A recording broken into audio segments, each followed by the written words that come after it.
Géopolitique, 24 pays prêts à se tourner vers les BRICS. La fin du dollar, telle est notre grande interrogation.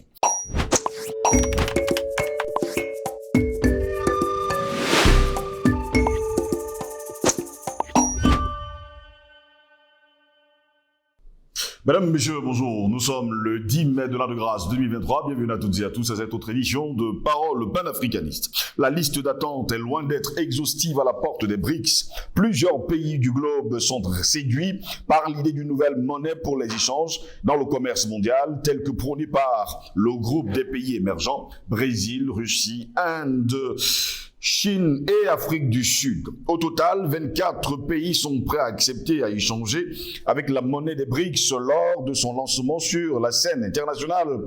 Le groupe de pays en développement s'apprête à contourner le dollar américain pour régler le commerce mondial. La domination du dollar pourrait s'affaiblir si la devise BRICS prend justement de l'importance, donnant aux pays de l'Est plus de pouvoir de financer qu'aux États-Unis. Les pays qui ont manifesté leur intérêt à rejoindre l'alliance BRICS sont l'Arabie Saoudite, les Émirats Arabes Unis, l'Argentine, l'Égypte, le Bahreïn, l'Indonésie, l'Algérie et l'Iran. En outre, 2 pays anonymes d'Afrique de l'Est et un d'Afrique de l'Ouest ont envoyé leur candidature, selon l'ambassadeur de l'Afrique du Sud, auprès des BRICS, Anil Soukal. Si davantage de pays abandonnent le dollar, les États-Unis n'auront aucun moyen de financer leur déficit, ce qui affaiblira le dollar.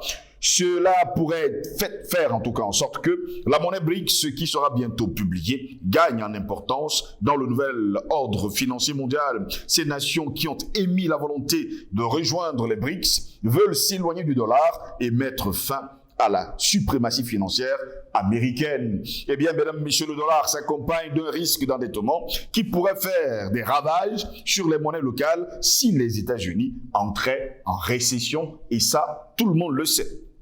Selon plusieurs analystes financiers, si les nations du monde entier acceptent de commercer avec la monnaie BRICS, eh bien la valeur du dollar pourrait chuter. Le sort de la devise américaine pourrait être décidé lors du prochain sommet des BRICS en Afrique du Sud. Pour arriver à leurs objectifs, les banques centrales des pays des BRICS ont acheté de l'or à un rythme record au cours des 2 premiers trimestres de l'année 2023. Le World Gold Council a publié un rapport indiquant que la Chine a acheté 102 tonnes d'or, tandis que la Russie en a acheté 31,1 tonnes de métal précieux. De plus, l'Inde a ajouté 2,8 tonnes avec ses réserves d'or en 2023. Pour la première fois depuis plus d'1 an, l'Inde a accumulé de l'or pendant plusieurs mois. Il pourrait en ajouter d'ici la fin de cette année 2023. Voilà pourquoi nous nous interrogeons encore ce mercredi 10 mai de l'an de grâce 2023. Géopolitique, 24 pays prêts à se tourner vers les BRICS. La fin du dollar, en tout cas, telle est notre grande interrogation. Et pour répondre à nos questions, nous sommes justement avec un expert financier, le docteur Jean-René Douma. Il est enseignant des universités à Douala et un peu partout dans le monde. Il est notre invité ce matin. Docteur Jean-René Douma, bonjour, bienvenue à vous. Bonjour, monsieur Steve Jocelyn Gos. Merci pour cette invitation à Panafricanist TV. Bonjour à l'équipe technique. Bonjour aux milliards de téléspectateurs qui sont scotchés pour suivre ce que nous disons, parce que nous parlons pour libérer l'Afrique, pour libérer l'humanité en réalité. Je dis donc bonjour au monde. Très heureux de vous avoir, docteur Jean-René Douma. Une nouvelle est tombée il y a encore quelques jours. 24 pays du monde sont prêts à se tourner vers les BRICS. Commençons par là. Quelles sont les conséquences si ces pays se tournaient justement vers les BRICS? Excellente nouvelle, une excellente nouvelle, parce que nous sommes en plein dans la bipolarisation. Nous avons eu un pôle qui a toujours été le pôle de dictateur, le pôle impérialiste, n'est-ce pas, mené par les États-Unis et les pays occidentaux. Et là, les BRICS viennent donner une alternative, n'est-ce pas, pour créer une espèce d'équilibre et d'équité au monde. Et les BRICS, c'est 5 pays au départ, le Brésil, la Russie, l'Inde, la Chine, l'Afrique du Sud. Et ces pays ont opté de s'ouvrir à d'autres pays. Vous savez que aujourd'hui, alors que les BRICS ont été créés en 2009. Et en 2009, quand les BRICS s'est créé, on avait le pôle dit occidental, c'est-à-dire en tête les États-Unis, le pôle qui est devenu aujourd'hui ce qu'on appelle le G7. En ce moment-là, ce pôle occidental représentait plus de 60% du PIB mondial. Les BRICS représentaient à peine 13% du PIB mondial. Au moment où nous parlons, si nous voulons comparer les deux pôles, parce que c'est de ça qu'il est question pour répondre à votre interrogation sur les conséquences, aujourd'hui déjà, les BRICS représentent 31,5%. N'est-ce pas, le PIB des BRICS représente 31,5% du PIB mondial, alors que celui des pays des G7, le G7, à titre de rappel, ce sont les États-Unis, c'est le Japon, c'est le Royaume-Uni, la France, l'Italie, l'Allemagne, donc voilà, G7, oui, voilà, le Canada, le 7e pays. Donc, ces pays ensemble ont un PIB aujourd'hui de 30,3 à peine en termes de PIB mondial. Vous voyez que les BRICS sont devenus, par ces chiffres, n'est-ce pas, la première puissance économique déjà mondiale, par ces deux chiffres. Alors, et le cabinet Bloomberg, qui est toujours l'un de leurs cabinets, un cabinet américain, a estimé que dans les 5 ans à venir, les BRICS, le PIB des BRICS va passer au moins à 35%, alors que celui des pays du G7 va reculer autour de 27%. Donc, évidemment, s'il y a de nouveaux pays qui adhèrent aux BRICS, les pays tels que, je peux commencer par l'Afrique, tels que le Nigeria, les pays tels que l'Algérie, même l'Égypte est en lice. On peut citer d'autres pays comme la Tanzanie, on peut citer les pays comme le Maroc même qui frappe à la porte. Et donc, tous ces pays-là qui ont chacun un certain poids économique vont venir renforcer véritablement la richesse qui est déjà créée par les pays des BRICS et vont permettre effectivement de créer l'écart. Puisque le G7 reste le G7, il reste fermé sur lui-même parce qu'il a un certain nombre de principes et de contre-valeurs qu'il veut défendre à tout prix et il ne permet donc pas qu'il y ait de nouveaux adhérents. Donc oui, la première conséquence, c'est que les conséquences, là, c'est par rapport au G7. Oui. La première conséquence, c'est que le G7 va perdre de plus en plus de puissance, économiquement parlant, mais on ne peut pas parler de l'économie dans ce cadre précis et ne pas parler de la géopolitique. Géopolitiquement parlant, les BRICS vont perdre également en puissance militaire, en puissance même diplomatique, parce que vous savez que ces pays de l'Occident ont mis en place tout un système qu'ils ont appelé le système des Nations Unies pour pouvoir assujettir toutes les autres nations, en commençant par l'Organisation des Nations Unies, en passant par la Banque mondiale, le FMI, on va citer l'OMS pour la santé, etc., etc. Donc, c'est tout un système qui est mis en place et je vois effectivement comme une troisième conséquence par rapport à l'évolution des BRICS, qu'on aboutisse à la création d'une espèce d'organisation des peuples unis. Parce que il faut créer, n'est-ce pas, des organismes comparables à ceux qui existent déjà dans ce système décrié pour pouvoir les mettre en compétition. Parce qu'aujourd'hui, vous savez que les BRICS ont créé une nouvelle banque de développement qui doit être l'alternative à la Banque mondiale.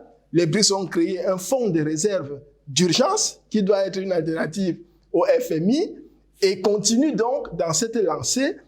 Bientôt, ils vont créer une monnaie qui va être en compétition avec le dollar, n'est-ce pas? Donc, pourquoi ne pas évoluer pour créer une espèce un concurrent de l'ONU, c'est-à-dire, moi je parle de l'Organisation des peuples unis parce que l'ONU nous a montré que ce n'est pas une organisation des peuples, c'est une organisation de quelques dirigeants qui se font plaisir et qui, à travers ces instruments-là, esclavagisent davantage, imbécilisent davantage les peuples en général.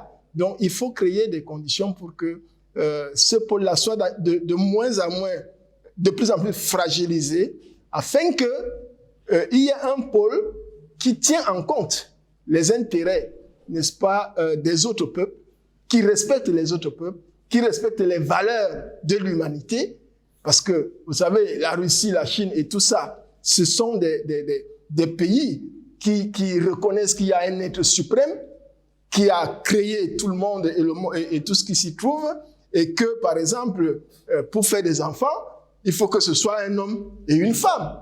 Et donc, toutes ces valeurs-là sont prises en compte dans ces regroupements. Et je dis c'est une très bonne chose parce que les autres sont des satanistes. Leur dit ce n'est pas exagéré. Quand ils estiment que 2 hommes peuvent se mettre ensemble, 2 femmes peuvent se mettre. Il y a même des pays comme l'Espagne qui autorisent qu'un homme épouse un animal.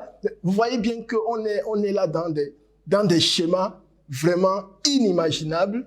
Et on se demande même si ce sont des êtres humains qui sont en face. Docteur Jean-René Nouba, il y a encore quelques années, au début des années 70, vous qui êtes justement un expert financier, il y avait des pays du Golfe qui faisaient justement la pluie, le beau temps du côté des États-Unis. On les appelait justement les pays qui formaient justement le pétrodollar. Mais on se rend compte aujourd'hui que ces pays sont en train de tourner le dos entièrement et totalement aux États-Unis. C'est le cas par exemple de l'Arabie Saoudite qui a pris langue justement avec l'Iran sous le magistère de la Chine. Les 2 pays se sont rabibochés. On a les Émirats arabes unis également et l'Égypte qui était également un partenaire, pas comme les autres, on va le dire comme ça, des États-Unis. Mais on a l'impression que ces anciens partenaires, enfin, ces partenaires veulent tourner le dos à celui qui était justement leur ami hier. Alors, s'ils n'ont pas encore vraiment tourné le dos à celui qui était comme leur ami, je reviens très brièvement au niveau de la crise des subprimes 2008-2009. À partir de 2010, après cette crise-là, beaucoup de pays ont commencé à passer des accords avec la Chine pour pouvoir faire des transactions avec le yuan chinois et pas avec le dollar. Donc, à partir de ce moment-là, il y a eu des pays comme le Japon même qui a passé des accords avec la Chine. Il y a eu des pays comme le Royaume-Uni. Je cite surtout les pays qui sont considérés comme les pays amis aux États-Unis. Et donc, ça a évolué au point où les pays ont commencé à manifester véritablement que le dollar était réellement leur problème.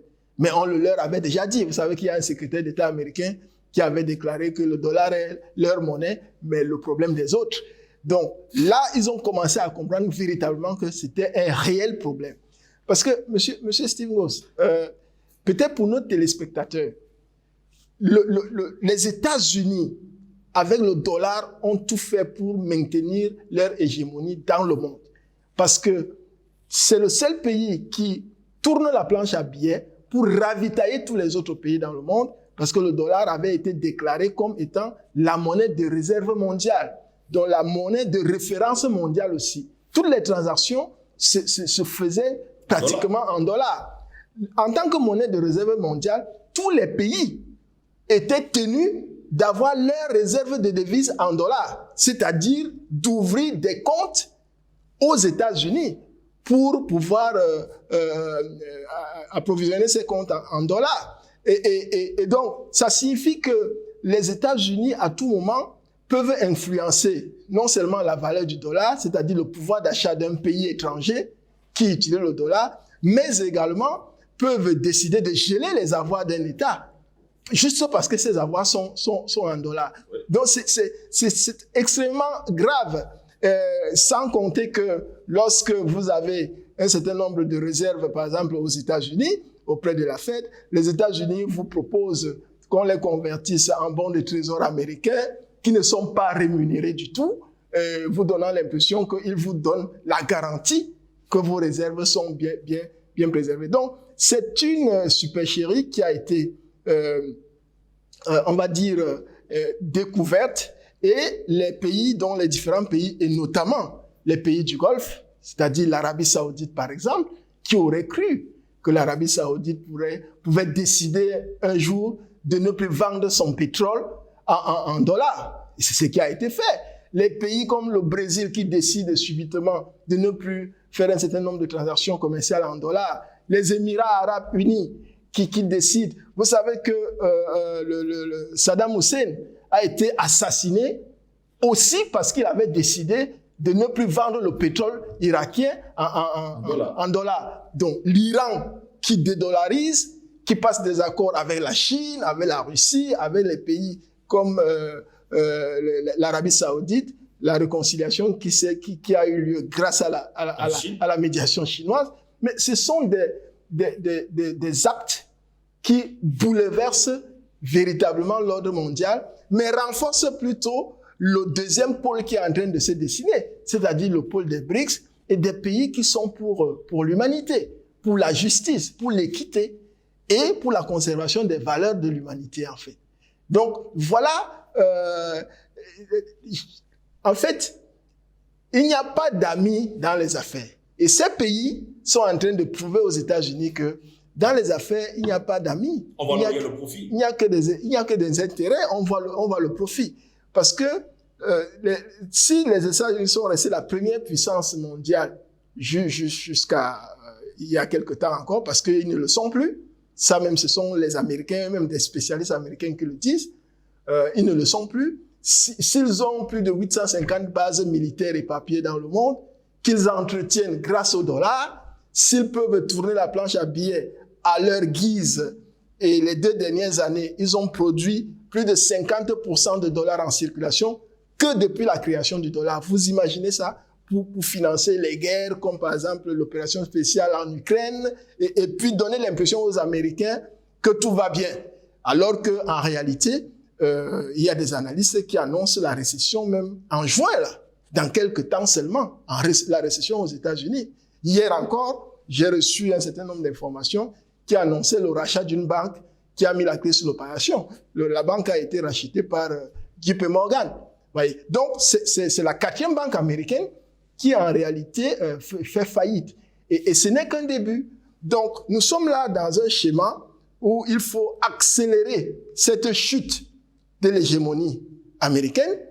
Et moi, j'encourage davantage de pays à adhérer aux BRICS afin de renforcer ce pôle. Et comme je l'ai dit tantôt, de déboucher même sur la création d'une organisation des peuples unis avec un système d'une organisation des peuples unis qui va être donc l'équivalent ou l'alternative à l'ONU, parce que l'ONU, c'est un machin. Docteur Jean-René Douma, jusqu'à preuve de contraire, lorsqu'on écoute, on vous écoute, on a l'impression que le dollar était donc la principale source de revenus des États-Unis d'Amérique. C'est exact. Admettons que l'admission maintenant qu'on entre en crise et que les États-Unis sont en récession. Il y aura quand même des conséquences pour des pays qui étaient les amis, on va le dire comme ça, des États-Unis. Les pays qui étaient non seulement les amis des États-Unis auront de sérieux problèmes. D'ailleurs, les banques américaines qui sont en train de fermer n'excluent pas un risque systémique. C'est-à-dire que la manifestation de ce risque systémique-là peut s'étaler sur la durée.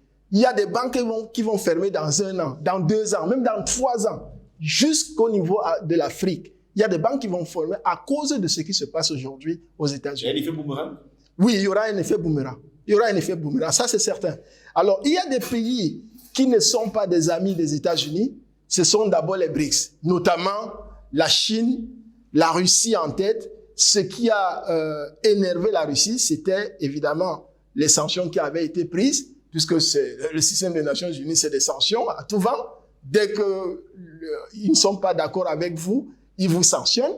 Okay? Donc, ça a énervé la Russie, au point où la Russie s'est dit, je vais donc vous montrer que je suis également une puissance, et elle a interdit, par exemple, l'exportation de ces matières premières en dollars. Donc, ça a entraîné donc un certain nombre de mesures qui ont été prises en partenariat avec les autres pays du BRICS, y compris le fait de créer une nouvelle monnaie des BRICS. Mais ce que je voulais relever particulièrement, c'est qu'il faut savoir que depuis des années, là vous avez parlé de l'or, oui, que certaines grandes puissances ont acheté davantage. Oui. Voilà, pour préparer effectivement l'arrivée de cette monnaie. Mais je disais que beaucoup de pays au monde ont leurs réserves de devises en dollars. C'est très dangereux. Qu'est-ce qui va se passer donc si les États-Unis entrent en récession? Alors, mais ces pays deviendront plus pauvres. Il y aura des crises terribles, des crises socio-économiques terribles qui vont même déboucher sur des crises sociales et qui pourront causer dans certains pays déjà pauvres, entre guillemets, peuvent déboucher sur des déstabilisations politiques. Même, ça peut même aller jusqu'à certaines guerres tribales. Vous savez que le ventre affamé n'a point d'oreille. Donc, les gens peuvent commencer à s'entretuer du fait de la pauvreté, du fait de la misère. Donc, c'est pour ça que certains pays anticipent. Et ils anticipent en quoi faisant? Si j'avais mes réserves de devises exclusivement en dollars, je commence à les convertir en or. C'est-à-dire que je commence à les convertir en or parce que l'or ne dépend pas des États-Unis. Je commence à les convertir en yuan parce que le yuan est la monnaie qui est en train de dédollariser véritablement le commerce international en attendant, n'est-ce pas, la monnaie des BRICS. Je commence aussi à les stocker en Bitcoin, qui est la monnaie digitale de référence. Et vous savez que le Bitcoin aujourd'hui est qualifié de l'or numérique. Donc, il y a des pays comme la Chine, comme la Russie et bien d'autres qui ont une partie de leurs réserves aujourd'hui en Bitcoin. En attendant que la valeur du Bitcoin atteigne des montants assez élevés, selon un certain nombre d'analystes financiers qui estiment que l'année prochaine, avant la fin de l'année 2024, un Bitcoin pourrait avoisiner les 100 000 $. Donc, il faut commencer à le faire pour que quand la récession américaine va véritablement entrer en scène, que au moins ces réserves-là soient déjà protégées, d'accord? Et deuxièmement, de refuser de faire des transactions en dollars pour que quand le dollar va chuter, que les transactions qui ne sont pas faites en dollars n'aient pas un impact. En quelques secondes, une question qui taraude quand même les Africains. Est-ce que la crise des subprimes de 2008 a continué ou elle s'est arrêtée? Parce que pour certains experts, elle ne s'est jamais arrêtée. Alors, bon, une succession de crises peut signifier que ça a été la suite de la crise 2008. Parce que nous sommes véritablement en crise après le Covid-19. Nous sommes rentrés en crise sanitaire, mais en réalité, il y avait déjà des signaux de crise. Je suis d'accord avec vous que les mesures qui avaient été prises en 2009 et 2010, n'est-ce pas, comme des leçons tirées de cette crise des subprimes, ont aidé à pouvoir rassurer davantage les économies. Mais en réalité, le malheur de tout ce qui est arrivé est lié au déficit du système monétaire et financier des Bretton Woods. Parce que la crise des subprimes, c'est parce que tout était centralisé aux États-Unis, parce que l'État avait demandé qu'on prête facilement de l'argent, même aux gens qui n'avaient pas les garanties à donner. Et lorsque le marché immobilier s'est retrouvé dans des difficultés, évidemment, les banques étaient obligées de récupérer, n'est-ce pas, les biens des gens sans tenir compte de leurs états d'âme. Mais ça, c'était une parenthèse. On retient que la crise des subprimes ne s'est pas totalement arrêtée parce qu'après, il y a eu un enchaînement d'autres crises. Ce qui est important, c'est de savoir qu'aujourd'hui, on est dans un système où nous avons un système centralisé, n'est-ce pas, monétaire et financier centralisé, contrôlé par les banques, ok, et les États. Et nous avons un système financier décentralisé, c'est celui qu'on appelle le système de la finance décentralisée, basé sur les crypto-monnaies et la blockchain. Et c'est ce système que les États cherchent aussi à contrôler, qui n'arrivent pas encore à contrôler.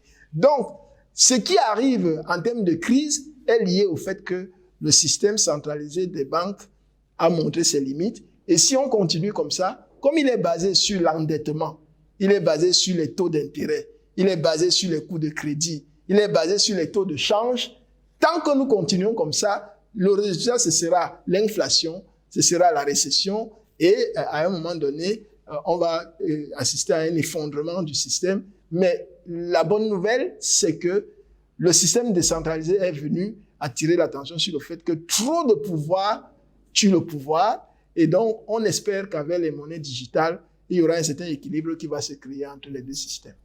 Docteur Jean Ndouma, avant de sortir de cette édition, ma dernière question, c'est celle-ci. Les BRICS ont décidé de bâtir leur siège du côté de Bangui, en Centrafrique. Est-ce une occasion d'attirer les autres pays, on va le dire comme ça, de l'Afrique, à s'entraîner ou alors à se laisser entraîner justement dans les BRICS? Alors, le Centrafrique n'est pas un pays des BRICS, pour le moment, pas encore.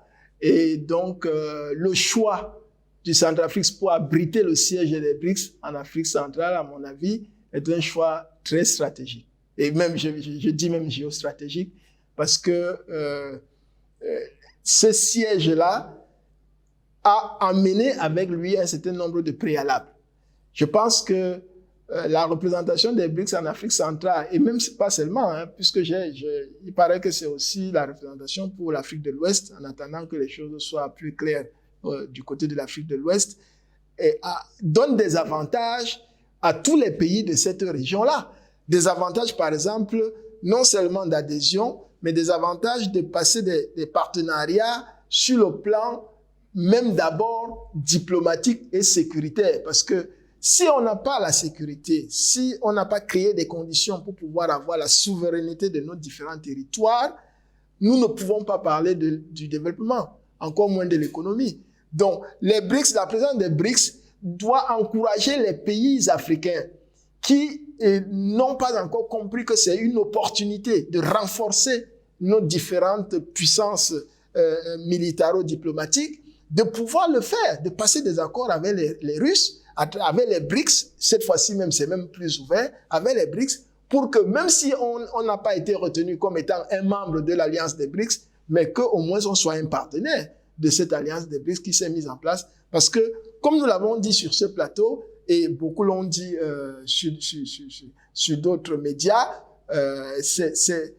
les BRICS sont aujourd'hui la première puissance économique et militaire mondiale. Et ça va s'intensifier. Ça s'intensifier, oui. Et s'intensifier. Merci à vous, docteur. Et c'est une très bonne nouvelle pour l'Afrique qui doit, dans ce schéma-là, chercher également, tout en renforçant son positionnement, chercher à se créer une identité pour qu'on débouche sur un troisième pôle dans 2, 3, 4 ans, 5 ans, pourquoi pas.